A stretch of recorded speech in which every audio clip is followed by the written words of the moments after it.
જય વીણાનાથ। આજ રોજ તારીખ 2/2/2025ના રોજ મને એક વાત યાદ આવે છે અને આજનો દિવસ અને આજથી બરાબર 27 વર્ષ પહેલાંની આ વાત છે। 2/2/1998ની આ વાત છે અને આ વાત છે વીણાનાથની જગ્યાની પાળિયાદ ધામની। જ્યારે મારી ઉંમર લગભગ 18 વર્ષ જેવી ઉંમર હતી અને એ 2/2/1998 એ જે પ્રસંગ હતો એ તો આ પૂજ્ય શ્રી ઉનડ બાપુના મૂર્તિ પ્રતિષ્ઠા મહોત્સવ એ દિવસે હતો અને 51 કુંડી મહાયજ્ઞ હતો, જે આ પત્રિકા મારા ઘરે હજી છે અને એ જે પ્રસંગ છે એમાં હું બે વાત બીજા મેસેજ પણ દેવા માગું છું।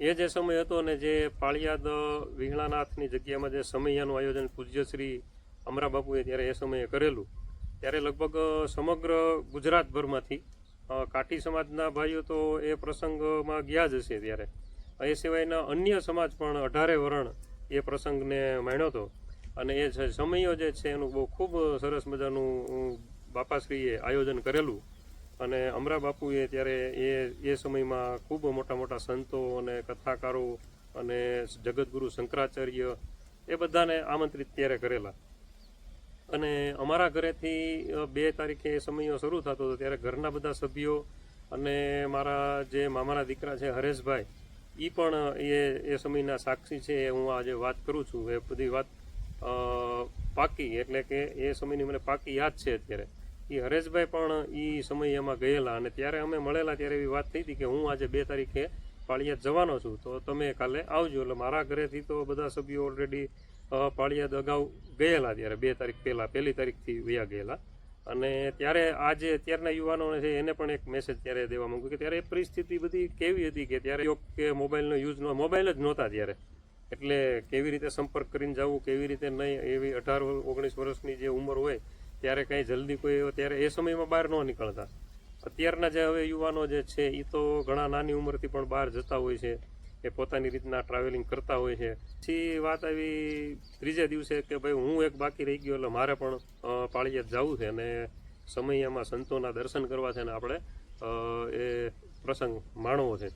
એટલે ત્યારે હું અહીંથી બાબરાથી બપોરના સમયમાં અને વિછ્યાવાળી બસમાં બેઠો અને પાળિયાદ પહોંચ્યો, પણ ત્યારે તો ત્યાં જોયું તો હજારો લાખો માણસોની મેદની હતી। એ જે આખો કાર્યક્રમ હતો એ મોટો ડૂમ બનાવીને રાખેલો હતો। હવે ઠેક ઠેકાણા ઘણાને ગોત્યા કે કોક જાણીતું મળી જાય ને તો આપણે વાંધો ન આવે કે એમ પ્રસાદ ક્યાં લેવાની હશે, ક્યાં સુવાનું, બધી વ્યવસ્થા ક્યાં, એ આપણે ત્યારે તો એ ઉંમર હોય એટલે આપણે કાંઈ એકલા પડીએ એટલે મૂંઝાઈ જઈએ આપણે, એટલે બધી જગ્યાએ ફેરો દર્શન કર્યા મંદિરે, કોઈ જાણીતું મળ્યું નહીં। પછી છેલ્લે એ જે સ્ટેજ હતું એ બાજુ ગયો તો ત્યાં કોઈ જાણીતું ન મળ્યું। પછી જે વીઆઈપી જે આગળ સંતો બેઠા હોય ને કે જે વીઆઈપી મહેમાનો બેઠા હોય ત્યાં ગયો તો ત્યાં પણ મને કીધું ભાઈ અહીંયા નહીં, તમારા છોકરાઓને અહીંયા નહીં, તમે પાછળ વ્યા જાઓ। પણ મને એમ થયું કે ભાઈ હવે તો કોઈ મળશે નહીં, એટલે પછી પાછો છેલ્લે થાકીને અને લગભગ 2 થી 3 કલાક જેટલો ફર્યો અને કોઈ કાંઈ જાણીતું મળ્યું નહીં। ત્યારે મનોમન એવું નક્કી કર્યું કે હવે કોઈ જાણીતું મળશે નહીં, હું જઈશ ક્યાં રહેવું, હું કરવું। એટલે મનની અંદર પછી છેલ્લે વીણાનાથને સ્મરણ કર્યું કે ભાઈ હવે આ છેલ્લી વખત એક આંટો મારી લઉં છું અને જો ન મળે કોઈ તો હું પાછો રિટર્ન બાબરા વયો જાઉં છું। ત્યાં એવું મનમાં બરોબર મનોમન વીણાનાથનું સ્મરણ કરીને જ્યાં બરોબર આમ પાછો ફરતો હતો ત્યાં જ અમારે પાળિયાદના મૂળ અને હાલ જે બોટાદ રહેતા અમારા કનુમામા ખાચર એ બરોબર મને મળી ગયા ને એમની પાસે ઓલું ગળામાં પાસ હતું ને એની પાસે લાકડી હતી અને એ વીઆઈપી જે બેઠક હતી એમાં એમને સેવા માટે ત્યાં રહ્યા હતા। ત્યાં મને કે એ ભાણાભાઈ એટલે તમે ક્યાં જાઓ છો? મેં કીધું મામા ક્યારનો બધાને ગોતું છું, કીધું કોઈ મળતું નથી। હરેશભાઈ ક્યાં છે? કીધું આ દિલીપભાઈ ક્યાં અને બધા ક્યાં હશે? કીધું અરે મને કે હમણાં જ હરેશભાઈ હતા, ઉભા રહ્યો કે બેહો અહીંયા। એટલે એ પછી ત્યારે મને અહીંયા બેહાર્યો અને એ આટો મારવા ગયા અંદર અને બરોબર પછી મને મારા જે બાબરાના છે મામાના દીકરા છે હરેશભાઈ વાળા એ બરોબર મળી ગયા અને એ મળી ગયા એટલે પછી તો આનંદ આવ્યો ને એ પાછા આગલા દિવસથી હતા એટલે ક્યાં જવું ક્યાં નહીં બધું ને અને ખૂબ ત્યારે પછી થોડી વાર પછી સભામાં અમે ગયા ત્યારે સૌ પ્રથમ એ ઉંમરમાં અમે પહેલી વખત રમેશભાઈ ઓઝા, મોરારી બાપુ જગતગુરુ શંકરાચાર્ય એમના દર્શન કર્યા. પછી ખૂબ મોટા મોટા સાધુ સંતો અલગ અલગ, એક જાય ને એક આવે. પ્રમુખ સ્વામી મહારાજ થોડી વાર પછી આવ્યા. 5-5, 10-10 મિનિટના ગાળામાં નાના મોટા સંતો મહાનુભાવો ખૂબ બધા એક જ સ્થળ ઉપર જોવા મળ્યા. અને એ સમયમાં ત્યારે મને એવું હતું કે ભાઈ આ આટલા બધા સંતો, આટલા બધા મહાનુભાવો, એમના દર્શન એક સાથે આપણે આ રીતે ન કરી શકીએ તો આ વીણાનાથની કૃપા કહેવાય કે આપણને આ એક જ જગ્યા ઉપર આ પાળિયાદમાં આ આટલા સંતોના અને આ કથાકારો આ બધાના દર્શન કરવાનો આપણને લાહવો મળ્યો. એટલે એ વાત એક ત્યાંથી હું મેસેજ એ પણ આપવા માંગુ છું કે જ્યારે આપણે હાવ નાસીપાસ થઈ જઈએ, જ્યારે આપણે હાવ થાકી જઈએ અને સાચા દિલથી અને સાચા હૃદયથી જ્યારે થાકી ગયા હોય ને કાંઈ ઓપ્શન ન હોય, ત્યારે આપણે જ્યારે ઈશ્વરને યાદ કરીએ એટલે ઈશ્વર કોઈને કોઈ રસ્તો આપણને ચોક્કસથી આપે અને જરૂર આપે એને જવા માટેની છે. તો એ બાબત પણ હું એક મેસેજ એવો દેવા માગું છું કે જે વીઆઈપી કેટેગરી, જનરલ કેટેગરી એ હોવી જ જોઈએ. શું લેવા હોવી જોઈએ કે તમને તમારા દિલની અંદર કે એવું થાય કે ભાઈ આ વીઆઈપી કેટેગરીમાં કોણ આવે, તો કંઈક કોઈ નકરા કરોડપતિ કે રૂપિયાવાળા માણસો જ વીઆઈપી કેટેગરીમાં આવે એવું નથી.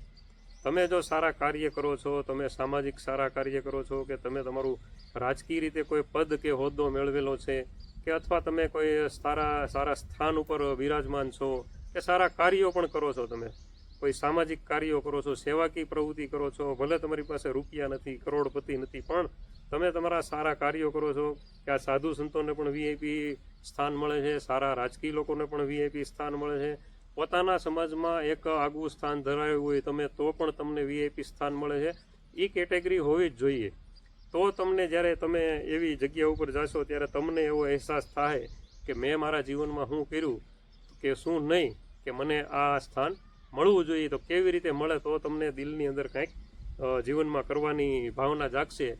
જે ભાવના મને એ સમયમાં પાળિયાદ વીણાનાથની જગ્યામાંથી એક મેં એવો સંકલ્પ કરેલો કે આજે સ્ટેજ ઉપર બધા જઈ રહ્યા છે, આપણે ત્યાં નથી જઈ શકતા, તો આના માટે આપણે શું કરવું અને આપણે એવું શું કરી શકીએ કે જે સામાન્ય આપણને, ભલે એવું કોઈ મોટું વીઆઈપી સ્થાન ન મળે પણ સામાન્ય લોકો આપણને એવી રીતે તો કહે કે ભાઈ આવો અહીંયા જગ્યા છે, કે તમારું સ્થાન અહીંયા છે.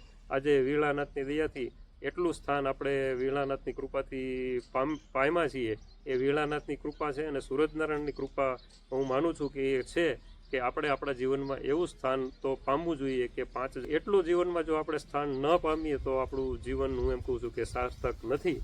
કોઈ પણ સેવાકીય પ્રવૃત્તિમાં, પછી તમે એ સામાજિકમાં તમારા સમાજમાં સેવાકીય પ્રવૃત્તિ કરતા હો તો પણ ભલે, આધ્યાત્મિકમાં કરતા હોય તો પણ ભલે, મંદિરોમાં પણ કરતા હોય તોય પણ ભલે, કે કોઈ એનજીઓ ચલાવતા હોય અને લોકોની સેવા કરતા હોય તો પણ ભલે, આપણે એક આપણા જીવનમાં એવું આપણે સ્થાન આગવું પામવું જોઈએ એવું મારું માનવું છે.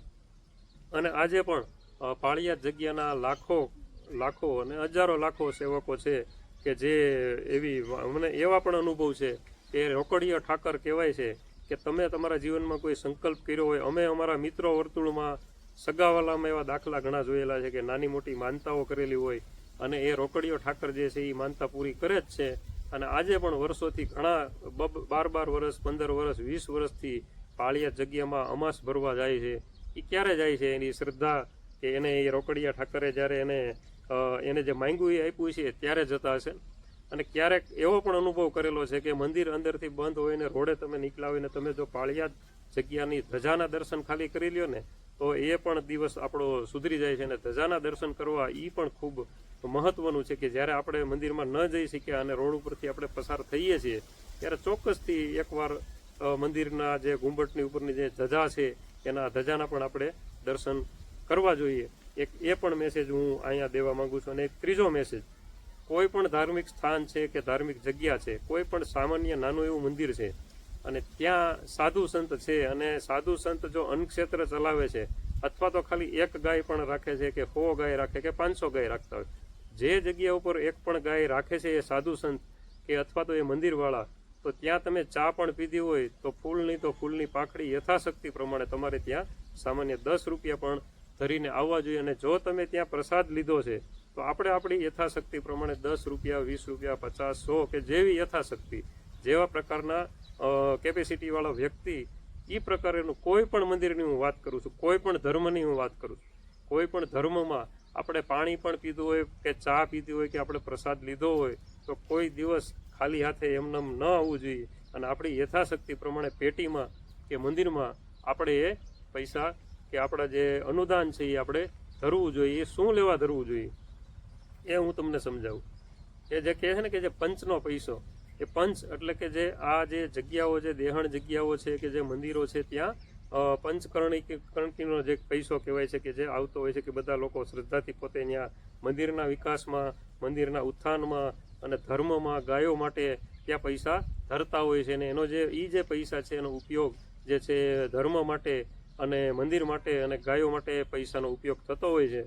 એટલે આપણે હંમેશા પણ જ્યારે કોઈ પણ જગ્યાએ કદાચ આપણીથી ચા પણ પીવાઈ ગઈ હોય, આપણે ધરતા ભૂલી ગયા હોય, તો પહેલી વાર નહીં તો બીજી વાર આપણે મંદિરોમાં કદાચ પ્રસાદ પણ લીધો હોય તો આપણે ત્યાં આપણા યથાશક્તિ પ્રમાણે જે આપણે ત્યાં અનુદાન અને જે પૈસા છે એ ધરવા જોઈએ. એવું શાસ્ત્રોમાં પણ લખેલું છે કે મંદિરનું કે કોઈ પણ જગ્યાનું આપણાથી કદાચ પ્રસાદી રૂપી પણ થોડું ઘણું પણ ખવાણું હોય તો આપણે યથાશક્તિ પ્રમાણે ધરી દેવા. અને જો તમારી ધરવાની કેપેસિટી નથી, ને ઘણા એવા લોકો પણ હોય છે કે જે બિલકુલ કેપેસિટી ન ધરાવતા હોય તો એ પોતાની રીતે ત્યાં મંદિરમાં ટેલ પણ કરતા હોય છે અને પોતાની સેવા પણ આપતા હોય છે. અને કદાચ આપણે ત્યાં જમ્યા અને આપણે પ્રસાદ ન ધરી તો આપણે 5-10 થાળીઓ જે છે એ લઈને આપણે એક બાજુ ત્યાં મૂકી અને આપણે થાળી સાફ કરવાની પણ સેવા મંદિરમાં આપવી જોઈએ. સત્તાધાર જગ્યામાં મને યાદ છે અમે નાના હતા ત્યારે કે ટેલ કરવા લોકો જતા હતા. 1-1 મહિનાની 2-2 મહિનાની ટેલની માનતા રાખતા હતા. એ માનતા કઈ રીતે રાખતા હતા કે ભાઈ કોઈ એવી માનતા કરે કે મારું આ કાર્ય થઈ જશે તો હું સત્તાધારની 1 મહિનાની ટેલ કરીશ.